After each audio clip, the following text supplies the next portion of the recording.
ایک آدمی نے مولانا صاحب سے کسی کی شکایت کی، فلاں فلاں فلاں فلاں ایسا ایسا کرتے ہیں. حضرت میں ٹھیک ہے سناتے رہے. حضرت نے آخر میں کہا کہ بھائی میں ہی برا ہوں، میں اچھا ہوتا میرے ساتھی بھی اچھے ہوتے. نہیں، میں ہی برا ہوں، میں اچھا ہوتا تو میرے ساتھی بھی اچھے ہوتے. آخر میں اس نے اپنے جی کی بات کہہ دی، کہا کہ حضرت وہ اس سے ہوگا، کام کو نقصان پہنچ جائے گا فلاں سے، اسے آپ الگ کر دیے. تو اس نے فرمایا دیکھو کام میرا اور آپ کا نہیں ہے، کام تو ہے اللہ کا. اس لیے خیال تو ذہن سے نکال دو کہ فلاں آدمی سے کام کو نقصان پہنچ رہا ہے، فلاں آدمی سے کام کو نقصان، یہ تو ذہن سے نکال دو. کیونکہ کسی کی ذات سے کام کو نقصان، کسی کی ذات سے اس کام کو نقصان پہنچ ہی نہیں سکتا. یہ بالکل باطل خیال ہے اور شیطانی وسوسہ ہے کہ شیطانی وسوسہ پیدا کرتا ہے کہ فلاں سے کام کو نقصان پہنچے گا، تو وہ اس کی ذات سے تو کام کو نقصان پہنچتا ہے نا، انہوں نے نقصان کے ڈر سے اسے الگ کر دیا کام سے. جی ہاں یہ ہے نقصان. سنو اس لیے ذہن سے نکال دو، یہ شیطان کا وسوسہ ہے. کسی کی ذات سے کام کو نقصان پہنچے گا ایسا نہیں، کیونکہ کام کس کا ہے؟ کہ کام اللہ کا ہے، کام اللہ کا ہے. جی ہاں جو نقصان پہنچانا چاہے گا وہ اپنی ذات کا نقصان کرے گا. اس کہنے والے نے کہا کہ جی آپ فلاں کو ہٹا دیجیے. حضرت نے فرمایا کہ تم مجھے ایسا آدمی لا دو، تم مجھے ایسا آدمی لا دو، پھر سوچوں گا کیا کرنا ہے. تم مجھے ایسا آدمی لا دو. سن رہے نہیں دھیان سے بات. اس لیے میرے دوستو عزیزو اپنے ساتھیوں کی کسی غلطی پر ان کی قربانیوں کو دیکھا کرو. ان کی قربانیاں کیا ہیں، یہ نہ دیکھو ان کی کوتاہیاں کیا ہیں.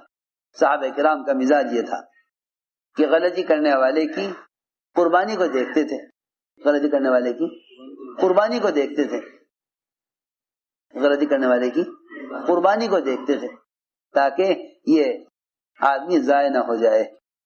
اور غلطی کرنے والے کی کوتاہیوں کو دیکھو گے تو اس کی قربانیوں کی ناقدری پیدا ہوگی، اور اگر اس کی قربانیوں کو دیکھو گے تو اس آدمی کی قدر پیدا ہوگی. جی ہاں بعض مرتبہ ایک آدمی سے غلطی ہوگی، ہم ساری اس کی پچھلی قربانیوں کو بلا کر یہ سوچیں گے اس نے کتنی بڑی بے وصولی کی ہے.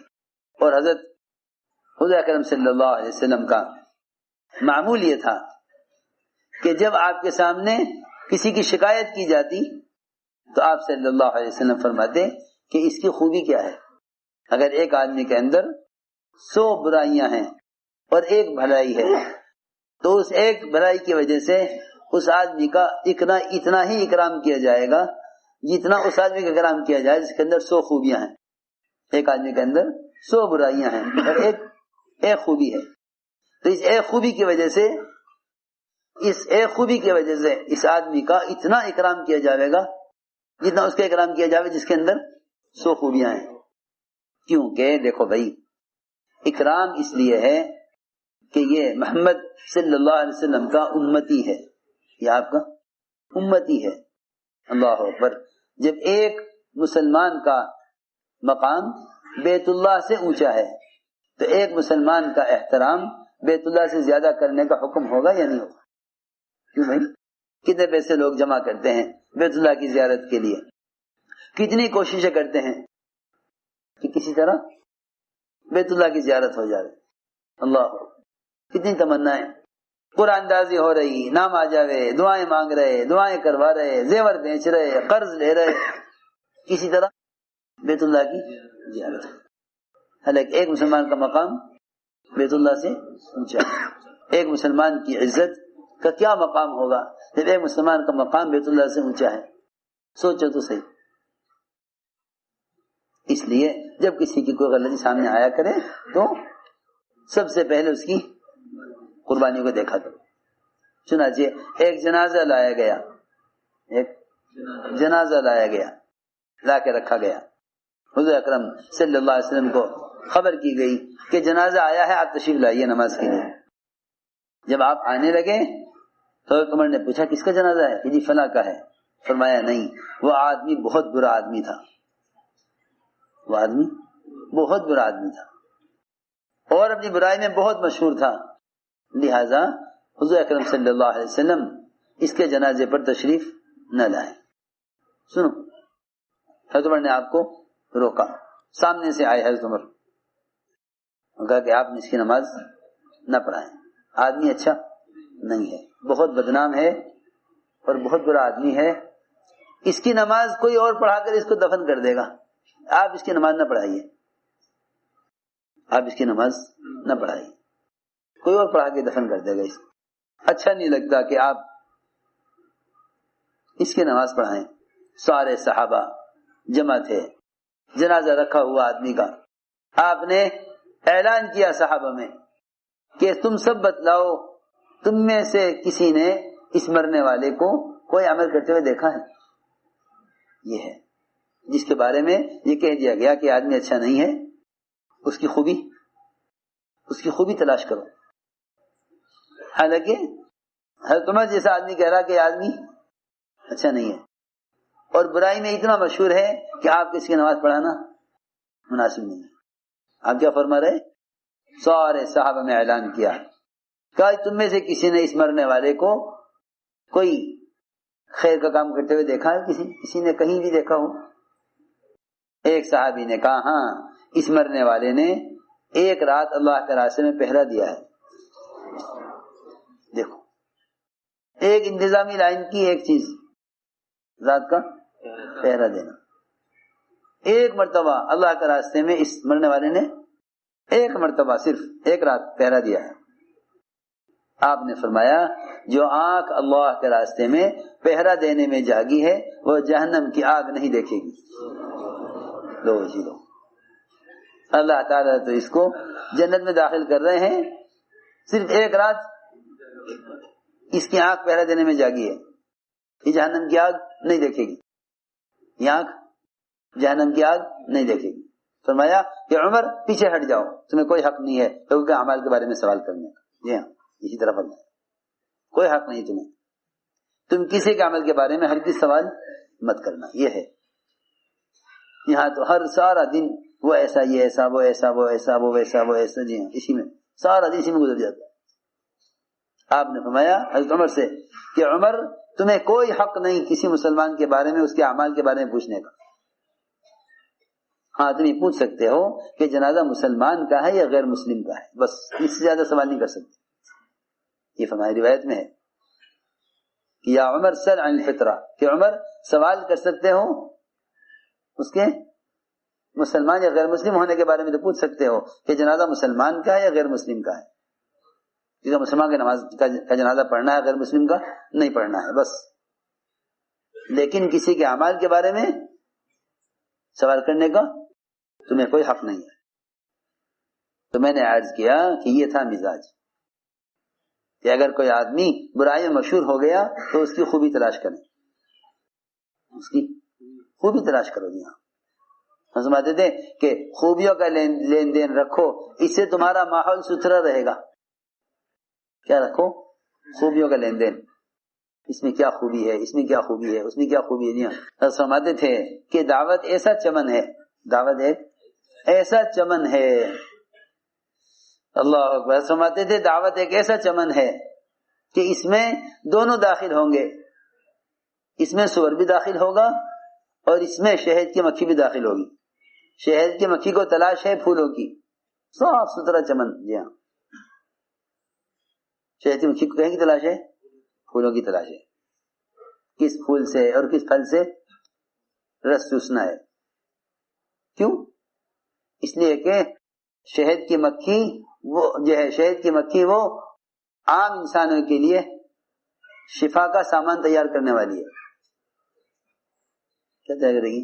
شفا کا سامان۔ اس لیے مکھی تو متلاشی ہے کہیں گی پھلوں کی، پھولوں کی، تو اللہ تعالیٰ اس کو وحی کرتے ہیں، الہام کرتے ہیں مکھی کو کہ کہاں کہاں سے رس چوسنا ہے۔ تو میں عرض کر رہا تھا کہ اگر اس چمن میں کسی درخت کے نیچے گندگی پڑی ہوئی ہے تو مکھی کو نہیں ملے گی،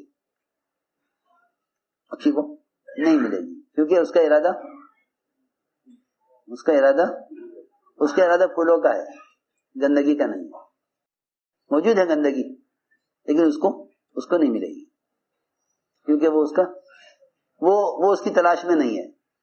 اور اگر یہ سور داخل ہوگا کہ اس کو کسی پھول سے کسی پھل سے کوئی مطلب نہیں ہے، یہ تلاش میں ہوگا کہ کہیں گندگی مل جائے۔ جی میں یہ عرض کرنا چاہتا ہوں، عیب تلاش کرے گا، کسی کمی معلوم ہو، کسی کمی سامنے آوے تو مطلب کہ یہ ایسا چمن ہے، دعوت کے چمن یہ ایسا چمن ہے کہ اس میں گندگی کا متلاشی اور اس میں پھولوں کا متلاشی دونوں داخل ہوں گے، اسے تلاش میں ہے کہ گندگی مل جاوے۔ جی ہاں، اگر کہیں کسی کونے میں کسی درخت کے پیچھے کہیں گندگی ہوگی تو اس کو مل جائے گی، کیونکہ وہ اس کا متلاشی ہے، تلاش میں ہے اس کی۔ جی ہاں، اور شہد کی مکھی کو پوچھو کہ تجھے کہیں کوئی گندگی نظر آئی وہاں؟ کہ نہیں، بالکل نہیں، ہمیں تو کوئی گندگی وہاں نظر ہی نہیں آئی۔ جی ہاں، ہم تو گئے چمن میں، ہمیں تو طرح طرح کے پھول اور پھل، میں تو اپنا کام کر کے آ گئی۔ جی ہاں، تو یاد رکھو یہ ایسا کام ہے کہ اس کام میں، اس ماحول میں آنے والے کے ارادے پر موقوف ہے ماحول۔ جی ہاں، کس پر موقوف ہے؟ کیا ارادہ ہے؟ کیا ارادہ ہے؟ سنو دھیان سے کہ اگر ارادہ ہے اپنی اصلاح کا اور نفع کی چیز لینے کا، پھر تو یہ دیکھے گا کون کون سے پھول پھل یہاں ہیں۔ جی ہاں، اور اگر ارادہ ہے دوسروں کی اصلاح کا، سنو، وہی تلاش کرے گا کہ کس میں کیا کمی ہے کہ اس کو ٹھیک کر دوں۔ ہاں، تو کتنے ویسے چمن ہو، کھاد تو ہوتی ہے نا اس میں، کیوں بھائی؟ کھاد کے بغیر بنتا ہے چمن؟ کھاد ہوتی ہے نا؟ ہاں، کون سی؟ یہ دیسی کھاد کو زیادہ پسند کرتے ہیں لوگ، سمجھ آ رہی بات؟ جی ہاں، دیسی کھاد میں بدبو زیادہ ہوتی ہے، دیکھو جانتے ہوں گے کھیت باغ والے۔ کیوں بھائی؟ کون سی کھاد؟ دیسی کھاد چاہیے۔ جی یہ نہیں بازاری کھاد نہیں، دیسی کھاد۔ ہاں، یہ کھاد تو ہوگی اندر، کیا ہوگی اندر؟ کھاد ہوگی۔ ایسا کوئی ممکن ہی نہیں ہے کہ مسلمان کے اندر عیب نہ ہو، ممکن نہیں ہے، اس کے اندر عیب نہ ہو۔ بلکہ حدیث میں تو آتا ہے کہ اگر کوئی قوم کوئی گناہ نہ کرے، بالکل کوئی گناہ نہ کرے، پھر گناہ نہ کرنے کی وجہ سے استغفار نہ کرے، تو اللہ تعالیٰ ایسی قوم پیدا کریں گے جو گناہ کریں گے، پھر استغفار کریں گے، پھر اللہ ان گناہوں کو معاف کریں گے۔ جی ہاں، تو سوال اس کا ہے کہ کیا بن کے داخل ہو اندر کیا بن کے داخل ہو؟ اس میں 3 قسم کے لوگ ہیں، 3 قسم کے لوگ ہیں، قرآن میں ہے 3 قسم کے لوگ ہیں۔ منہم ظالم لنفسہ ومنہم مقتصد ومنہم سابق بالخیرات باذن اللہ۔ دیکھو، ظالم، مقتصد اور سابق۔ سنو، ظالم، مقتصد اور سابق، یہ قرآن میں تین قسم کے لوگ بیان کیے گئے ہیں، ظالم اور مقتصد اور سابق۔ سنو، کون؟ 3 قسم کے لوگ ہیں۔ فمنہم ظالم لنفسہ ومنہم مقتصد ومنہم سابق بالخیرات باذن اللہ۔ قرآن نے یہ 3 قسم کے لوگ بیان کیے۔ ایک قسم ہے ظالم لنفسہ، یہ قسم تو ناقد ہے، جن کا کام صرف تنقید کرنا ہے۔ یہ محروم ہو جائیں گے۔ یہ کون کیا ہو جائیں گے؟ یہ محروم ہوں گے، کیونکہ انہیں کہیں کوئی خیر نظر نہیں آئے گی، کیونکہ یہ شر کی تلاش میں ہے۔ کسی کے اندر سے کوئی شر نظر آوے، کسی کے اندر سے کوئی برائی نظر آوے، کسی کا کوئی عیب نظر آوے، یہ ظالم ہے پہلی قسم۔ یہ کون ہے؟ ناقد ہیں، یہ تنقید کرنے والے۔ ہاں، یہ ناقد ہیں جن کی نظر صرف مسلمانوں کے عیوب پر ہے اور انہیں کوئی مطلب نہیں ہے۔ دوسری قسم ہے مقتصد۔ مقتصد وہ ہیں جو اپنی ذاتی دین پر قناعت کیے ہوئے ہیں، اپنی نماز، اپنا روزہ، اپنا حلال کمانا کھانا، بیوی بچوں کو پالنا، بس ہمیں کسی سے کوئی مطلب نہیں ہے، کسی سے کوئی مطلب نہیں، اپنی ذاتی زندگی دین پہ گزارنے والے۔ ہمارے صاحب فرماتے تھے کہ یہ جو قسم ہے درمیانی، یہ قسم وہ ہے کہ یہ دیندار ہیں مگر یہ دین کے مددگار نہیں ہیں، یہ دین کے مددگار نہیں ہیں۔ کہیں مسلمان مرتد ہو رہا ہو، یہ کہیں گے بھائی ٹھیک ہے، ہو رہا ہے، ہم تو اپنے دین پر قائم ہیں۔ یہ ہے درمیانی شکل۔ تیسری قسم ہے سابقون بالخیرات، سابقون بالخیرات، کہ یہ خیر کے کمانے میں سب سے آگے بڑھے ہوئے ہیں، خیر کے کمانے میں سب سے آگے بڑھے ہوئے ہیں، سابقون بالخیرات باذن اللہ۔ یہ ہیں طالب، یہ طالب ہیں، جی ہاں یہ طالب ہیں۔ ایک ظالم ہے جو ناقد ہے، ایک مقتصد ہے جو ذاتی طور پر اپنی نماز، اپنا روزہ، اپنا ذکر و تلاوت، اپنے اعمال، جی ہاں یہ قانع ہے کہ اپنے دین پر قناعت کر لی بس۔ تیسری قسم کون سی ہے؟ سابق بالخیرات، کہ سابق بالخیرات جو ہیں وہ صحابہ ہیں۔ کون ہیں؟ صحابہ، جی ہاں۔ سابق بالخیرات کہ یہ چاہتے ہیں کہ خیر بے اعتبار امت کے آوے، خیر بے اعتبار امت کے خیر آوے، یہ ہیں سبقت کرنے والا خیر میں، یہ چاہتے ہیں کہ خیر بے اعتبار امت کے آوے، چاہتے ہیں کہ خیر بے اعتبار امت کے آوے، یہ ہے تیسری قسم، یہ ہیں سبقت کرنے والا خیر میں، یہ چاہتے ہیں کہ خیر بے اعتبار امت کے آوے، چاہتے ہیں کہ خیر بے اعتبار امت کے آوے۔